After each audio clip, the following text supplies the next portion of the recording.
Hey you guys, this is Rafael Eledge from Shiloh, Relics in Savannah, Tennessee. I hope you're all doing well. It is icy and snowy and all kinds of nasty outside today, but hey, freed me up to do a few of these for you guys. First of all, I want to say thank you for all of you guys that have kept us so busy. I haven't had a chance to do as many of these as I've wanted to, but that's thanks to y'all. Y'all have made last year, 2025, was the most amazing year. When I started, I never could have dreamt of moving as many artifacts as we were able to do last year. Today we're going to talk about something that when I first got into this, back in the year of our Lord 1990, we went over to Pulaski, Tennessee, and we're metal detecting. And there were, we were looking for things, and the guy says, boy, it'd be cool to find one of those shells that forest fired. And I didn't know what he was talking about. I didn't have a clue.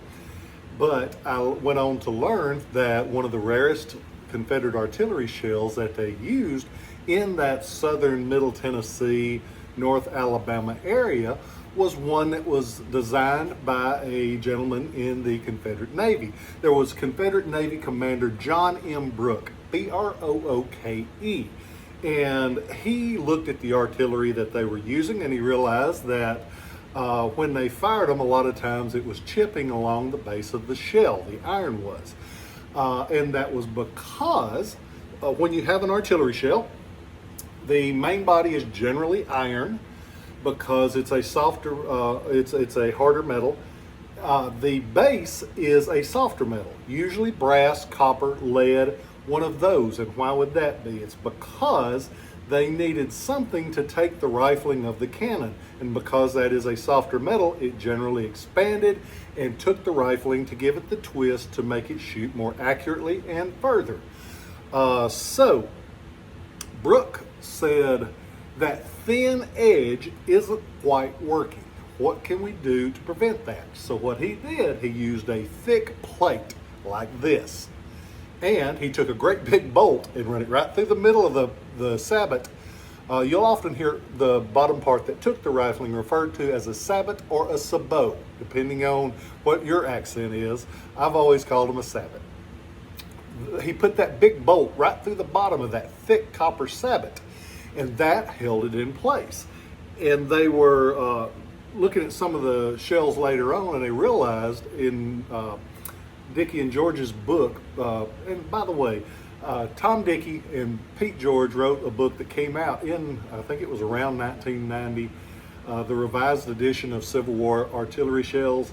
It's one that we still use today. My buddy Pete George passed away a few weeks ago. Great guy. He was a quirky little fella, but he was always so kind to me and always so willing to share his knowledge.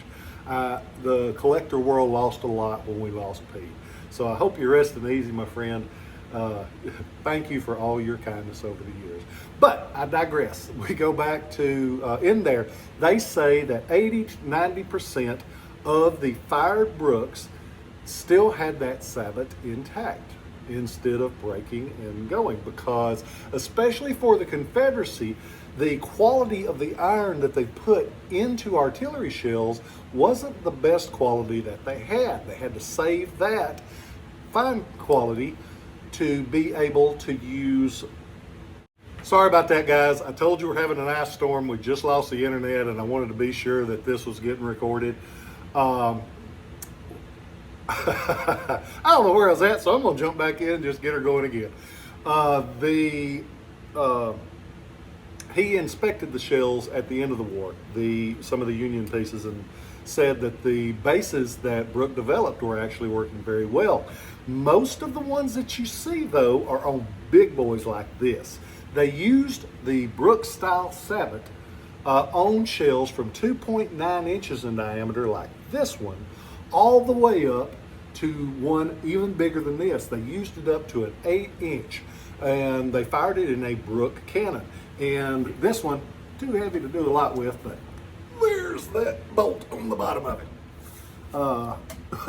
But you see a lot more of the larger size than you do the smaller size. Proof that bigger isn't always better. This one is one that is like those that were fired that first day when I was metal detecting over in Pulaski, Tennessee. This one came from Sulphur Springs Trestle in North Alabama. It is a beautiful shell. The iron is as good as it gets for one of these because they weren't using that high quality iron. They were using that highest quality iron for swords, for pistols, because they knew a shell could chip in flat. You didn't want your sword chipping and you didn't want the pieces on your gun chipping. So that's what I think I was talking about before the intranet, the interwebs decided it was going to shut me down. This one is really pretty. It's got the full copper sabot, got the bolt on the bottom like this, and you can see on one side, check that out. It's a great big letter G. What's that G for? G shows up on shells that were produced by the Selma Arsenal. And it's a cool little addition to an already great shell. This one is the 3-inch. It was fired at Sulphur Springs Trestle. It's one of the places that there have been several found over the years. In Dickie and George's book, they list this shell as a rarity of 8 or 9, and that's wrong. They're rarer than that. They're a lot rarer than that. But I digress. But what's cool about this shell, in addition to we know when it was shot, we know where it was made, we know the exact date that it was shot, it was fired by the fella that wore this uniform. This is the uniform of John Watson Morton.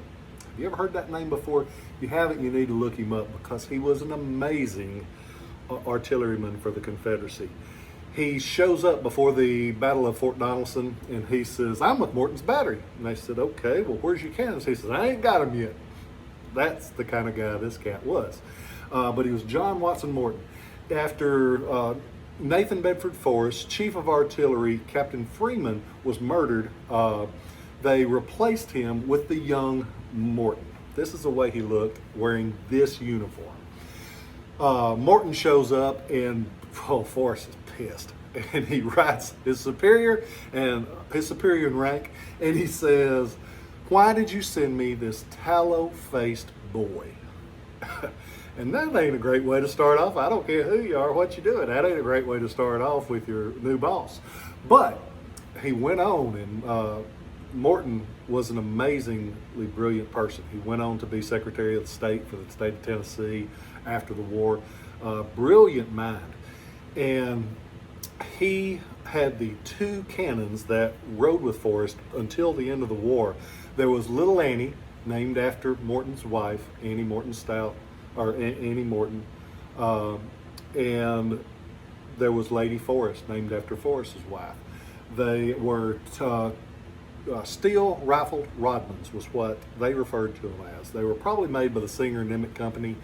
But they were known as the bullpups. And this is one of the things that was fired out of one of the bullpups. But it's kind of cool to have the shell, know where it was made, know where it was fired, know who fired it, and it's in beautiful condition. Both of these shells, as of the time of this video, are available on ShilohRelics.com.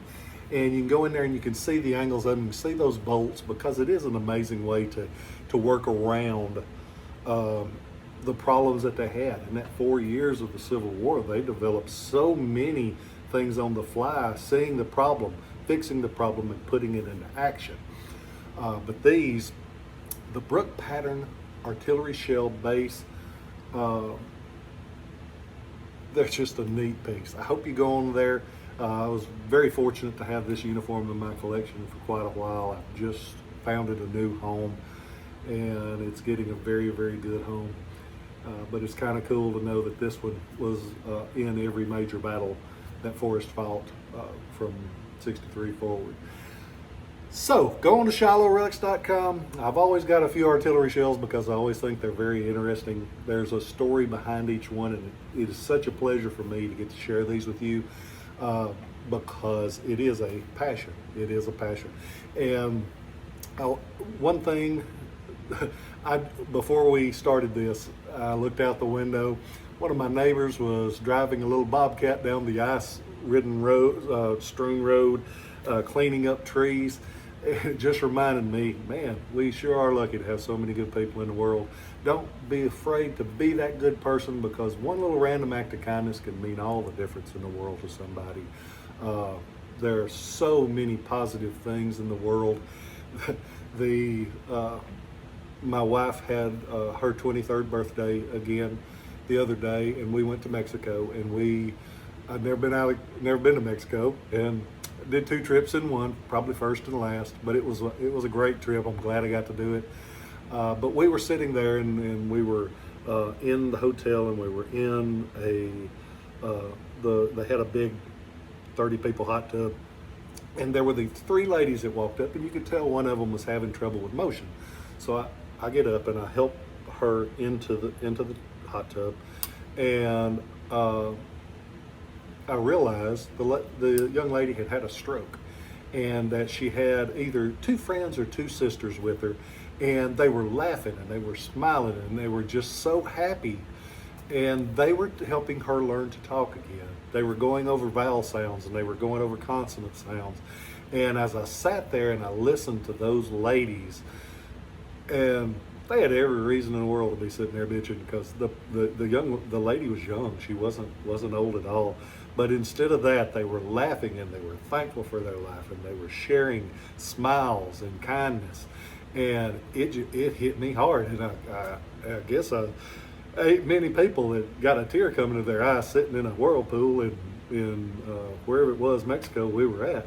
But the kindness that they were showing and the love that they were giving and receiving was just a wonderful thing. And it reminded me to just, I want to be a little bit better person, and I want to share that with you guys. You can cut them off early, it doesn't bother me. But if you hang on and listen to these, I want you to know I appreciate you. I hope y'all have a great day. Thank you so much for my life. And I hope y'all enjoy these as much as I get to enjoy sharing them with you. Have a great day. If you enjoyed that little bit of history, you are going to love what you're going to find on the Shiloh Relics YouTube channel. Be sure to check them out. If you enjoy them, hit that like button, and don't forget to subscribe. Thank you, guys.